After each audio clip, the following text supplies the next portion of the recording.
Hello guys, welcome to our channel. तो आइए शुरू करते हैं आज मैथ की पेडागोगी के क्वेश्चंस के साथ। ठीक है, देखिए, प्राथमिक स्तर पर विद्यार्थियों को गणित के अधिगम का मूल्यांकन करने के लिए निम्नलिखित में से कौन सा प्रभावशाली योजना नहीं है।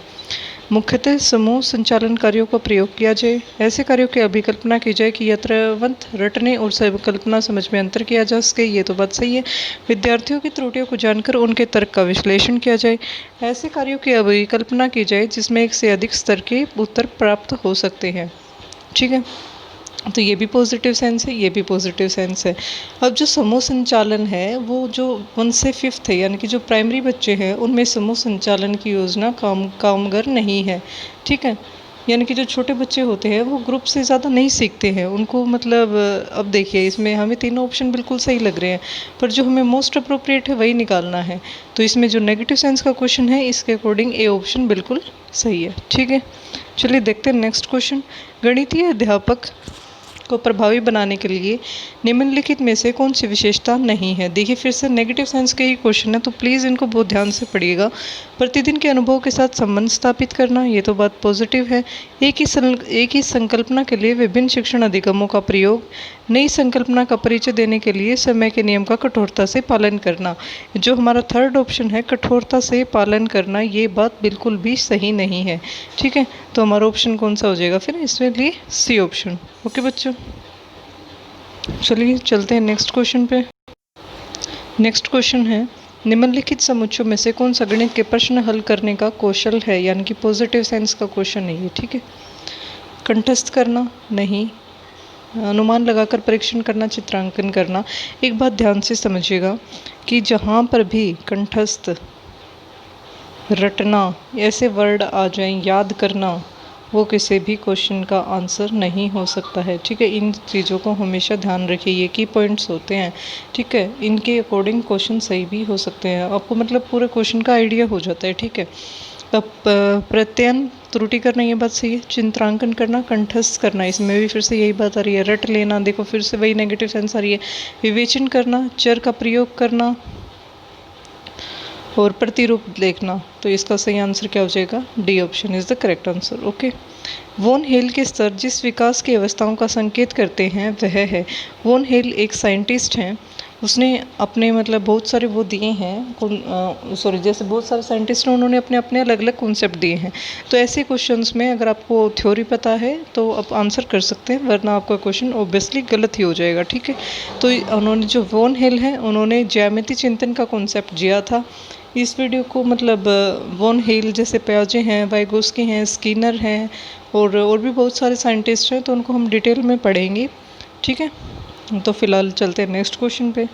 अब देखिए, राष्ट्रीय पाठ्यचर्या की रूपरेखा 2005, यानी कि NCF 2005 भी काफ़ी इंपॉर्टेंट टॉपिक है बच्चों। ये देखिए हर सेशन में आ रहा है आपके, चाहे मैथ की पेडागोगी हो, चाहे इंग्लिश की पेडागोगी हो, चाहे फिर CDP हो। ठीक है, छात्रों को आगामी गणित के लिए तैयार करने वाला होना चाहिए हमारा पाठ्यक्रम। ऐसा तो नहीं है। चलिए आगे भी देखते हैं। छात्रों के प्रतिदिन के अनुभवों से संबंधित होना चाहिए, बिल्कुल सही बात है। कार्यवर्धित कार्य पर केंद्रक होना चाहिए। कार्यवर्धी ऐसा भी नहीं है, यानी कि किसी एक पर्टिकुलर कार्य पे ही केंद्रित हो जाए, ऐसा भी नहीं है। गणितीय संकल्पनाओं में कठोरता देने वाला होना चाहिए, कठोरता देने वाला होना चाहिए, ऐसा नहीं है। जो हमारी डेली लाइफ से हमें जोड़े, यानी कि जो मतलब दिन प्रतिदिन की जो क्रियाएँ हैं, जो हमारे मतलब डेली यूज़ में आती हैं, अगर कोई हमें अपनी उन चीज़ों से जोड़ता है तो वो पाठ्यक्रम बेस्ट है। ठीक है, तो इसका जो करेक्ट ऑप्शन है वो कौन सा हो जाएगा? छात्रों के दिन प्रतिदिन के अनुभवों से संबंधित होना चाहिए। वैसे भी हमारा जो NCF 2005 है वो यही मानता है कि जो बच्चा है उसको प्रतिदिन के अनुभवों से उसको मतलब रिलेटेड होना चाहिए, संबंधित होना चाहिए, तो वही पाठ्यक्रम सबसे बेस्ट होता है। ठीक है, प्याजे के प्रस्ताव के अनुसार माप के विभिन्न भौतिक राशियों के संरक्षण की योग्यता के विषय में सही कथन को पहचानिए। लंबाई के संरक्षण की समझ संख्याओं के संरक्षण से पहले आती है, ऐसा तो देखते हैं बाकी ऑप्शंस भी। भार के संरक्षण की समझ आयतन के संरक्षण से पहले आती है। आयतन के संरक्षण की समझ द्रव्यमान के संरक्षण से पहले आती है। भार के संरक्षण की समझ संख्याओं के संरक्षण से पहले आती है। तो प्याजी के अकॉर्डिंग क्या है कि भार के संरक्षण की समझ, यानी कि बच्चे को पहले, जो छोटे बच्चे उनको पहले भार का कॉन्सेप्ट बताना चाहिए, जैसे कि भार कितना है, उसका वजन कितना है, बजाय कि आयतन यानी कि वॉल्यूम कितनी है। ठीक है, तो बच्चे भार को पहले समझते हैं बजाय कि उसके आयतन को, यानी कि B option is the correct option. निम्नलिखित में से कौन सा गणितीय प्रकरण नहीं है? आकलन करना, मार्गदर्शन करना, कंठस्थ करना। तो इसका ऑप्शन क्या हो जाएगा? कंठस्थ करना नहीं है। ठीक है। निम्नलिखित में से क्या प्रारंभिक संख्या संकल्पना से संबंधित नहीं है? तो इसके अकॉर्डिंग क्या आ जाएगा? मापन।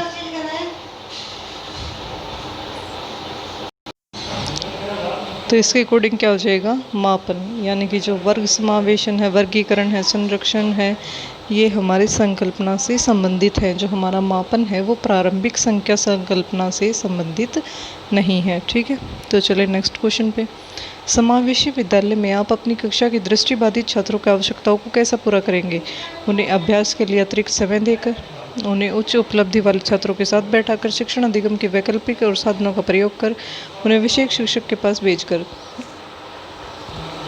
तो देखिए, विशेष शिक्षक के पास भेजना तो कोई वो नहीं है। जो हमारा एनसीएफ है वो यही बात कहता है कि हम जो बच्चे अशक्त हैं उन्हें हम दूसरे स्कूल में भेजें, ऐसा कोई रूल नहीं है। जो बाकी बच्चे हैं उनको भी उतना ही अधिकार है सामान्य स्कूल में पढ़ने का। तो वो टीचर की जिम्मेवारी है, अध्यापक की जिम्मेवारी है कि वो उन बच्चों तक अपनी बात कैसे पहुँचाता है, या फिर उन बच्चों को कैसे समझाए। वो अपने तरीके बदल सकता है, वैकल्पिक प्रणाली और साधनों का प्रयोग कर सकता है। तो हमारा ऑप्शन है वो सी करेक्ट है। बाकी भी देखते हैं, उन्हें उच्च उपलब्धि वाले छात्रों के साथ बैठा कर, ये तो बिल्कुल भी सही बात नहीं है। उन्हें अभ्यास के लिए अतिरिक्त समय देकर, अभ्यास के लिए समय देना अच्छी बात है, परंतु एक ऐसे पर्टिकुलर वर्ग को अलग करना कि इन्हें अलग समय दिया जा रहा है और कुछ बच्चों को कम समय दिया जा रहा है, तो वो सही बात नहीं होगी। ठीक है, तो चलिए नेक्स्ट क्वेश्चन देखते हैं। कक्षा 3 के छात्र ने 16 × 25 का 16 × 25 का गुणन इस प्रकार किया। ये मेथड है।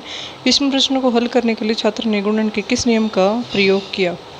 तो उन्होंने एक मेथड पूछा है कि उन्होंने किस मेथड का उपयोग किया है। ठीक है, उन्होंने प्रतिलोम गुणन सिद्धांत का प्रयोग किया है, साहचर्य सिद्धांत, वितरण सिद्धांत, या फिर पुनरावृत्ति योग। तो इसमें सिद्धांत आएगा साहचर्य सिद्धांत, इसका करेक्ट ऑप्शन हो जाएगा। देखिए, अब मैं आपको चाहे तो हर क्वेश्चन की एक्सप्लेनेशन दे सकती हूँ, पर आपको अभी समझ नहीं आएगा जब तक आप पूरा सिलेबस नहीं पढ़ेंगे। और ये पेडागोगी ऐसा है, जब तक आप उसको थोड़ा से कॉन्सेप्ट इसके क्लियर करने पड़ेंगे। तो इसके क्लासेस भी मैं आपसे अलग से लूँगी। ठीक है। मूल्यांकन को वस्तुनिष्ठ प्रकार के लिखित कार्यों पर आधारित होना चाहिए? बिल्कुल भी नहीं। एक अलग गतिविधि के रूप में लेना चाहिए, शिक्षण अधिगम का एक भाग होना चाहिए, ये बात बिल्कुल सही है। केवल नंबरों के संदर्भ में करना चाहिए, ये बात बिल्कुल गलत है। स्थिति किस सिद्धांत को दर्शाती है? जो विद्यार्थी अच्छा प्रदर्शन नहीं कर पाते, वे महसूस करते हैं कि पर्याप्त रूप से अच्छे नहीं हैं और हतोत्साहित महसूस करते हैं, तब उनके बिना प्रयास के कार्यों को आसानी से छोड़ देने की संभावना है। तो ये क्या है?